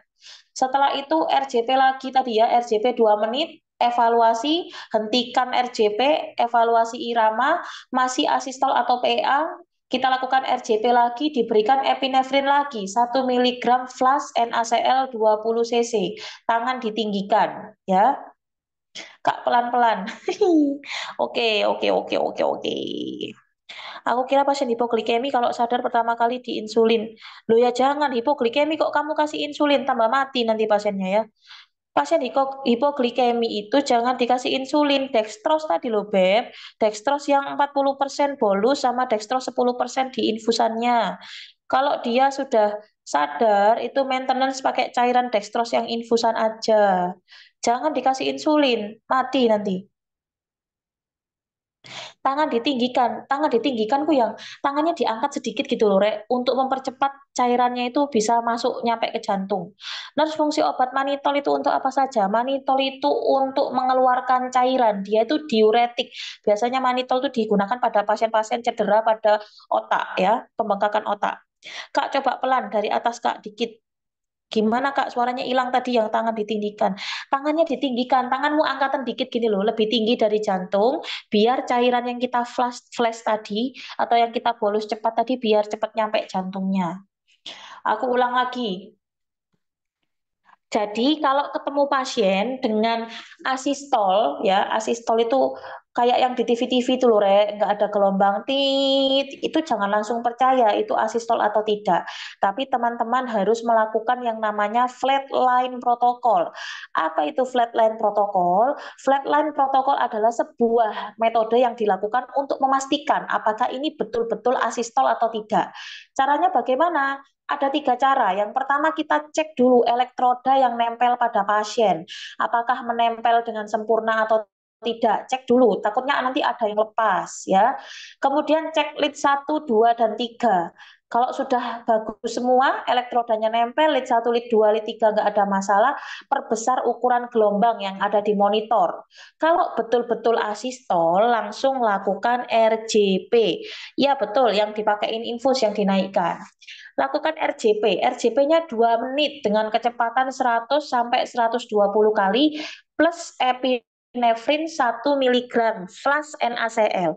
Maksudnya flash itu gimana? Epinefrinnya itu gabungin ambek NaCl di flash cepet, bolos cepet, seret kayak gitu terus tangannya dinaikkan dengan tujuan yang kita bolos tadi itu lebih cepat sampai ke jantung.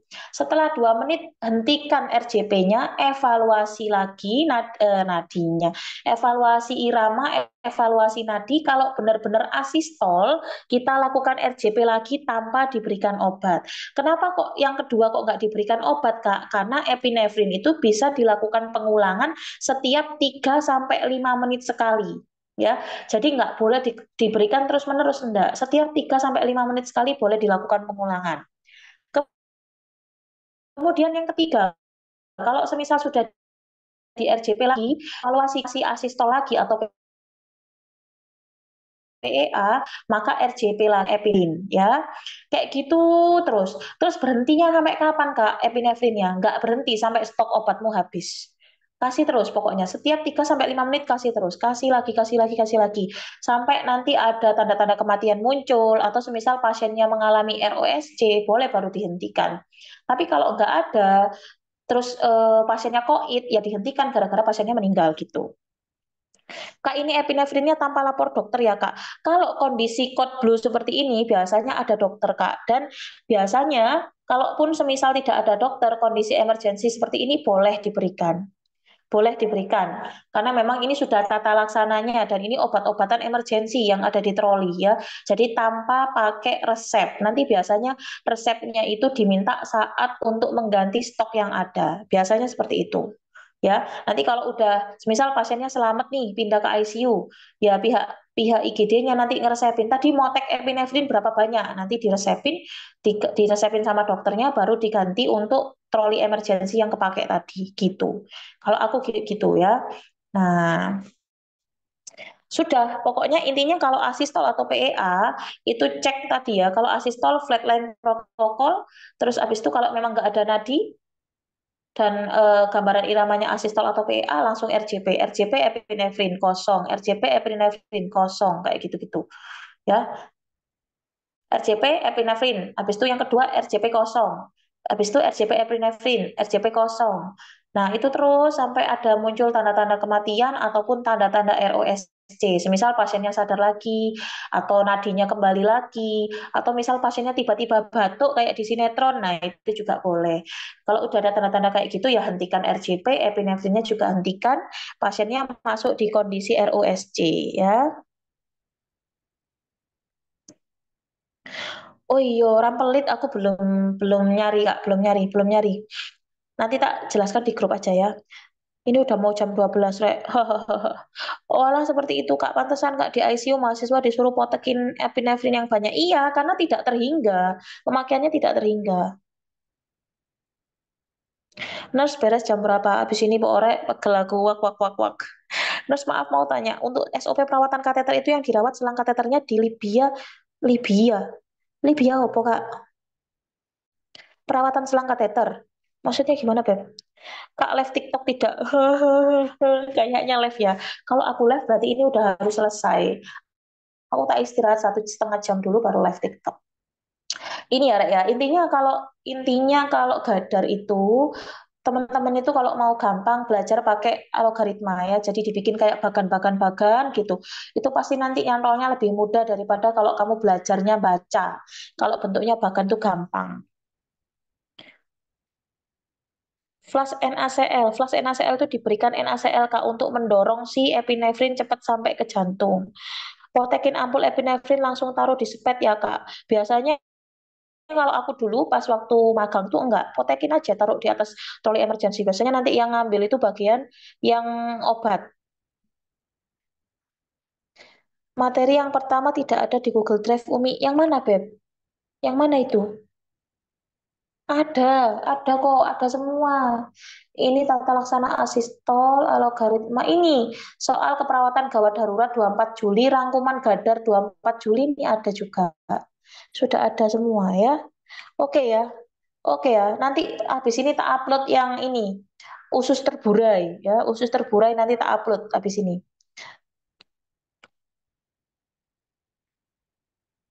Kecepatan RJP itu 100 sampai 120 kali per menit. Cara belajar Gadar tadi gimana Umi? Pakai bagan, Kak. Tadi kan yang di materiku kan ada beberapa yang bagan. Nah, itu yang kamu pelajari. Biasanya lebih nyantol kalau belajar pakai bagan daripada baca. Flash NS itu maksudnya diguyur NS atau kasih hidrasi NS. Bukan sayang, dia dimasukkan pakai pakai spet. Iya, nurse, perawatan kateter itu yang dirawat apanya, nurse? Kalau perawatan kateter itu yang dirawat itu biasanya ya selang kateternya satu, terus yang kedua itu daerah genitalianya, Kak. Anu ta, belum ada tadi SOP-nya, Rek. Nurse live-nya jangan jam 12 pas, istirahat setengah jam dulu. Wak, iya, habis ini pokoknya. Ini udah selesai ya. Nanti kalau ada pertanyaan, tanya oning grup ya, atau PC. Kalau PC kalau nggak tak balas chatan mana, mungkin WA kamu tuh numpuk ya. Oke, terima kasih untuk hari ini teman-teman. Semoga bermanfaat. Aku nggak tahu nanti malam ini belajar apa. Aku lihat dulu jadwalnya. Aku Nurse rangkuman seluruh materi dari Nurse kapan diupload yang berbentuk buku. Nah, itu apa sih namanya? Aku belum sempat bikin. Aku belum sempat bikin. Nanti kalau udah sempat baru tak bikin ya. Aku juga pengen bikin buku sih aslinya. Ya, oke. Terima kasih banyak teman-teman. Semoga bermanfaat. Nanti malam kita belajar lagi jam 19. Jangan bosen-bosen dengan suaraku. Kita belajar bareng-bareng. Semoga besok di tanggal 9, 9 tak ujian nih. Tanggal 10 sampai 13 teman-teman bisa lulus kompeten 100% ya. Lulus UKOM kompeten 100%, nggak ada yang mengulang, langsung dapat kerja dan melanjutkan hidup yang baru. Melanjutkan hidup yang baru. Oke, aku akhiri terlebih dahulu. Mohon maaf atas segala kesalahan yang sudah aku perbuat. Semoga bermanfaat. Ini nanti aku upload besok kayaknya, Rek ya. Kalau nanti terserah adminnya ya, mau diupload kapan. Nanti biar teman-teman bisa belajar lagi. Oke? See you next time. See you nanti malam ya. Bye-bye. Assalamualaikum.